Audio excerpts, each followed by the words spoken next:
Okay na ma'am, pwede ka na lumipat sa QC. Good na dito. Kalimutan ko na yung sasabihin ko ba. Tatlong paalala. Hindi natin tinitingnan kung ano ba yung mga pangako niya noon. Tumakbo siya noon, may pangako siya. Binigay ba niya? Diba? 20 pesos ang kilo ng bigas. Tapos ngayon, okay na daw. After 3 years, 3 taon ng campaign promise o pangako sa eleksyon, ibibigay ngayon. Pero, ibibigay lang sa Visayas. Ito yung problema. Hindi nakakaintindi etong si Sara pagdating doon sa tawag dito, programa na yan ng ating gobyerno. Diba? Alam naman natin napakamahal ang presyo ng bigas. Diba? Totoo naman yun. Hindi naman, kaya nga sabi niya nung sinimulan daw yan, hindi naman nagsinungaling pa si BBM. Kasi sinasabi hindi nila alam gawin kung paano yan. Ibig sabihin kasi nun, hindi malamang yung pangarap na yan na maisakatuparan dahil sinabayan yan ng mga giyera-giyera sa Middle East. At dito pa yung Russia, Ukraine na pinagkukunan ng mga sangkap ng fertilizer na ginagamit diyan sa pagtatanim ng palay. Di ba? But sana kung po pwede na lang yung mga tubol ng mga Pilipino at mga kabayo Di ba? Sobra nung panahon ng tatay niya. Ano ang bigas natin? Dibukbok. NFA nun, dibukbok. Di ba? Artificial rice shortage pa nangyari. Kasi marami rin pong kartel nun. Oh. Ay nako, pakinggan nyo to. Dapat nga ito batikusin niya Nagagalit si Sara nyo sa 20 pesos na bigas, pero hindi siya nagagalit sa kanilang poon. Ito. Ayan o. Bigas. 5 pesos na lang ang kilo. Tutuhanin ko yan. Kasi ako... bakit hindi sumasagot si Sara dyan? Yan maliwanag na budol yan, putragis. 5 piso na lang.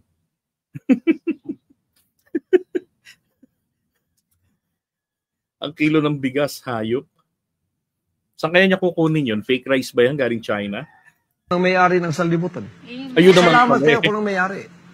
Ganyan ang gagawin ko. Tapos ngayon kandidato yan ha. Tandaan nyo, kandidato yan. Ba't hindi yan ginangal-ngalan ni Sara? Noon pa na hindi nila magawa hanggang ngayon. Kasi nga, yung cost ang hirap at saka hindi yan pinangako, dudes. Sure for Duday. Hindi yan pinangako. Pangarap yan. Kabilang ka rin sa nangarap niyan. Uy, pareho kayong hindi nangako pero pareho kayong nangarap. Bakit ngayon ang Pangulo ang nagsisikap gawin yan? Diba? Dahil hindi nila alam kung paano gawin. At dahil... Hindi alam na gawa na nga. Kasi ang paggamit ng subsidy, ibig sabihin ng subsidy, inabunuhan ang gastos. Sinalo ang gastos, ang bayad. Yan po ay pinaka last resort na yan para masagawa ang isang programa. Pag hindi umubra ang lahat ng economic considerations, pag hindi yan umubra, papasok po talaga tayo sa pagsalo ng gastos. Yun ang ginawa ng administrasyon. Dapat nga matuwa siya, natupad na. Diba? Bitter pa rin si Duday. Totoo lang, nung sinabi yung 20 pesos per kilo na bigas, ay nagsinungaling yung nagsabi. Alam niyang hindi kayanin. Pero pinaasa niya ang mga tao na ibibigay yun. Ba't ganyan magsalita yan? Meron akong pagdududa ha, na magbebenta sila ng 20 pesos per kilo na bigas pero hindi pang tao, pang hayop. Kanang ginatawag nila og ano sa bana siya sa murag lamaw. Maiti. NFA? Ganyan. Ganun ba yung bigas ng NFA, sir? Ganyan yung... malamang hindi siya aware kasi baka bangag siya nung kampanya na yun. Naman magsalita, laging lutang. Di ba? Ganyan yung, pag sinabi natin 20 pesos per kilo na bigas, yung pwede kainin ng tao. Hindi pakain sa baboy. Oh, yan, diba? Sa aso. Yan yung 20 pesos per kilo na binebenta, yung pinapakain sa baboy. Hindi mga baboy hindi mga hayop ang mga Pilipino. Sinabi ng 20 pesos per kilo na bigas just weeks before the election. Ano na yan? Promise na naman yan sa mga tao na alam mong para lang sa eleksyon at para lang sa kanilang mga senators, para manalo yung kanilang alyansa kuno, na iniwanan naman din sila nung dalawa nilang kandidato dahil kakaalam ko walang direksyon yung kanilang alyansa. Tingin niyo, Ano pala raw direksyon ng alliance? Ano nangyari naman kay Camille? 'Di ba? Na-disgrasya. Anong nangyari? Ikaw ang iniwan. Bakit? Anong ginawa ni Camille? Hindi na nga bumuntot sa'yo. Si Amy na lang.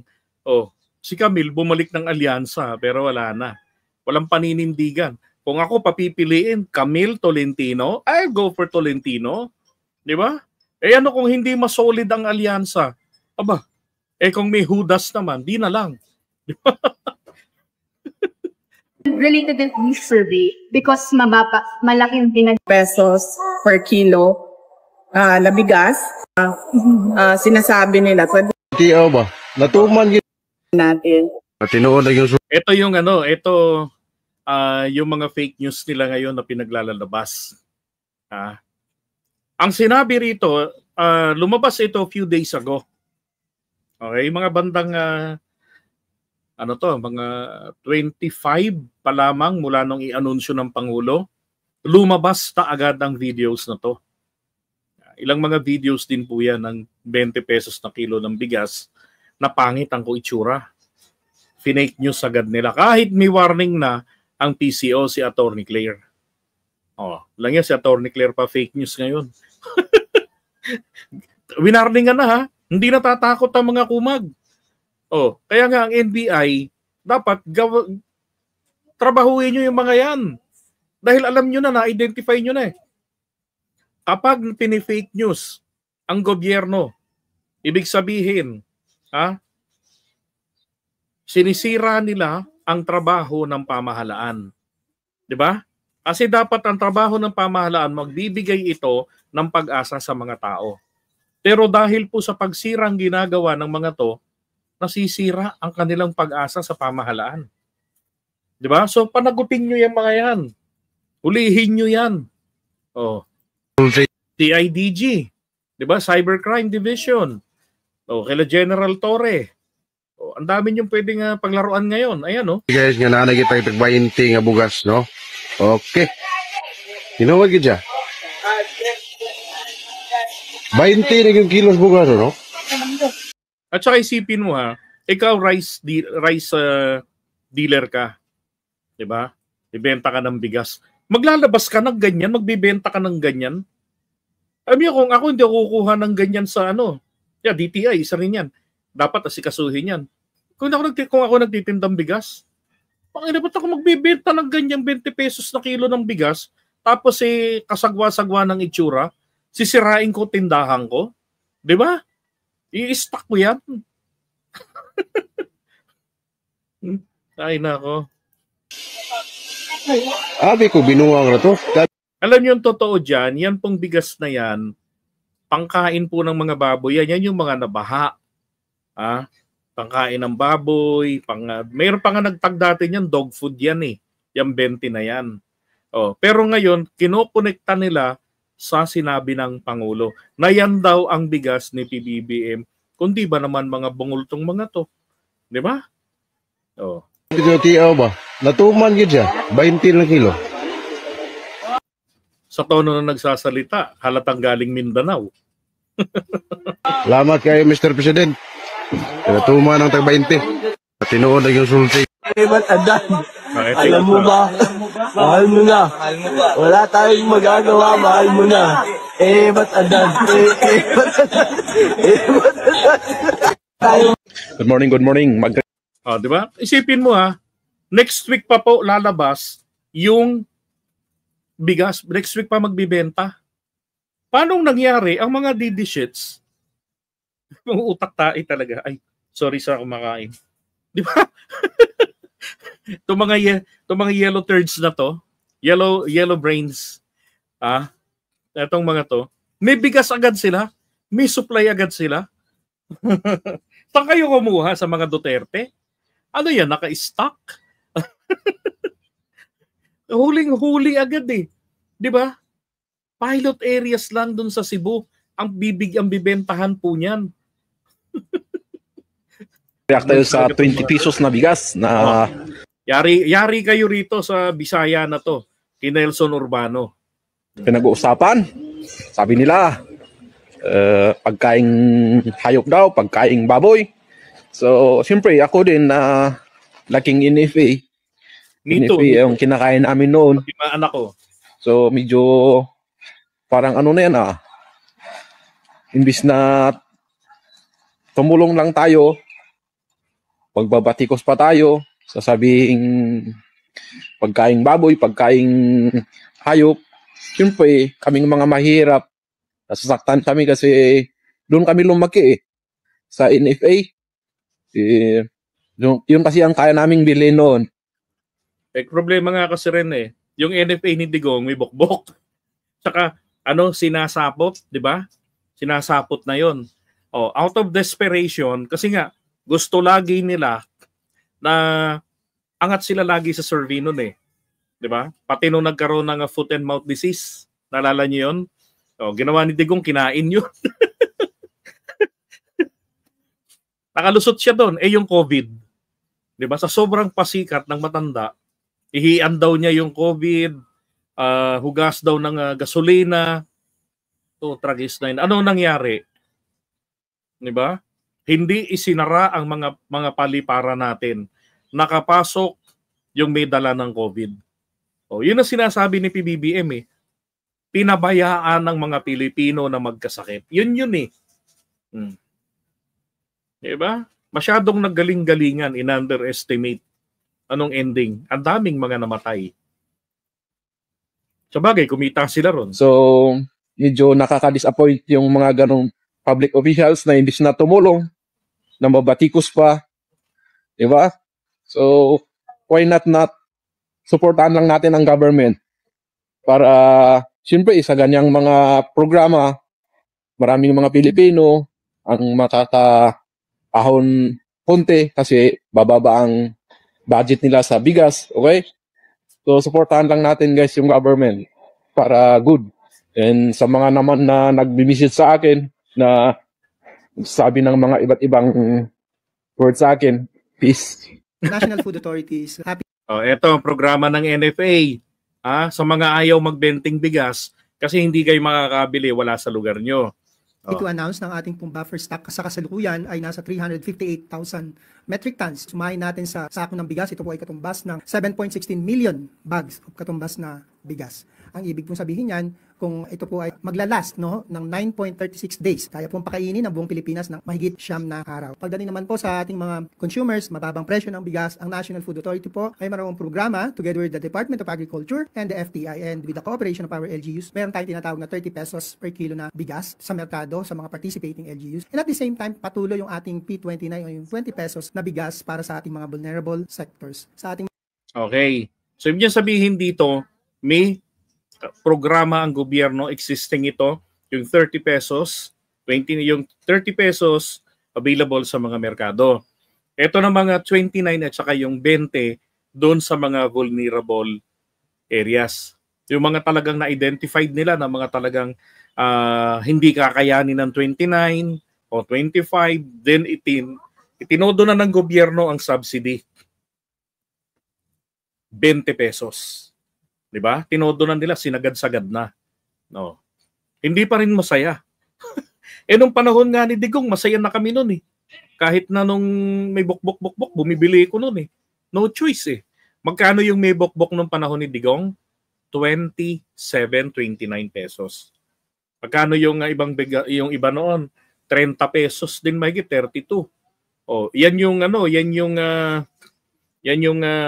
tinatransisyonan nilang Pilipinas na import na po lahat ng bigas natin. Ang NFA na ang bibili ng bigas ng mga local farmers natin. Tapos, wala na silang programa sa mga magsasaka. Paano paunlarin, palaguin, palawakin, palakasin ang agrikultura para maging rice sufficient tayo. Diba? Lahat inasa. No? Kasi anong sabi niya doon? Diba? Ang sabi niya doon, wala akong alam sa agrikultura, hindi ako eksperto dyan. Ayun, pinaubaya sa mga loko-loko. 'Di ba? Ang habol niya palagi, according to Cynthia Villar, ang presidente became so unpopular because of that. Pero mo 80 pesos, 'di ba? Nag 90 pesos pa sa ibang parte ng Pilipinas ang kada kilo ng bigas noon. Kung ngayon yun, di 100 to 150 ang presyuhan yan. Yung 2018 na yan. 'Di ba? Tayo nga nun, di nga natin ginawngawan yan eh. Inunawa natin si Duterte nun, pero itong mga praning, nako, dinaig pa nila yung mga dilawan eh. Mga magsasaka naman, alam naman natin, panahon ng anihan, marami ang nagbebenta sa National Food Authority. So sa first quarter of the year, ending March 31, nakaprocure na po tayo ng 2.2 million bags of palay, katumbas. Di ba?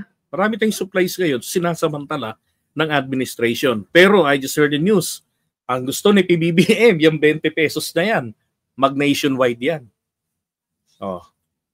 Diba? Mangyayari yan. Alam nyo, tingin ko kaya isinulong nila Villar yung RTL na yan. Baka may negosyo sila ni Duterte na, na supply ng bigas. Ay, nako. Pero yung solusyon ni Manny Piñol, illegalize ang smuggling ng bigas para wala nang record ng smuggling. Ngayon, ang ginawa nilang legalization ng smuggling through RTL. Diba?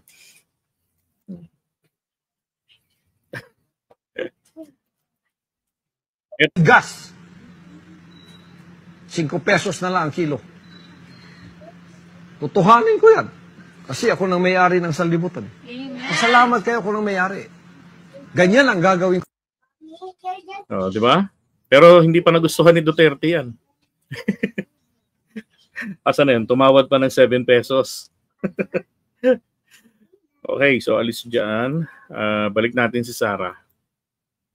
Hindi kayo nagugutom dito sa syudad ng Maynila. At parang hindi nagkukulang ang pera ninyo pambili ng pagkain. Kaya dapat tinitingnan natin. Sumayaw, oo. Kumanta, oo. Bakit hindi? Pero tinitingnan natin, ano ba ang pangako? Binigay ba o hindi? Bakit hindi binigay ang pangako? Dahil nagsinungaling? O dahil hindi talaga maibigay? Pa? Yan yung unang. Lagi nalatagpangan. Sorry, ma'am. Di ba? Yan, gamit na gamit ni Sara yung 20 pesos na bigas sa mga ganyan. Nakinopya nila noon sa narrative ng mga DDS. Nung masatisfied yung mga DDS na nakikita nila yung trabaho ng Pangulo, eto namang mga nasatisfied yung mga kakamping, kanila galing yan yung 20 bigas na yan na pinangako raw ni BBM. Nakita nila yung sipag ng Pangulo, tinigilan nila. Anong ginawa nitong mga DDS? Kinopya. Talagang paninira na nga lang, putay na kinopya pa. Mapapamura ka na lang talaga sa hina ng ulo ng mga to. Hindi na nag-iisip. Nambubudol! I'm sorry.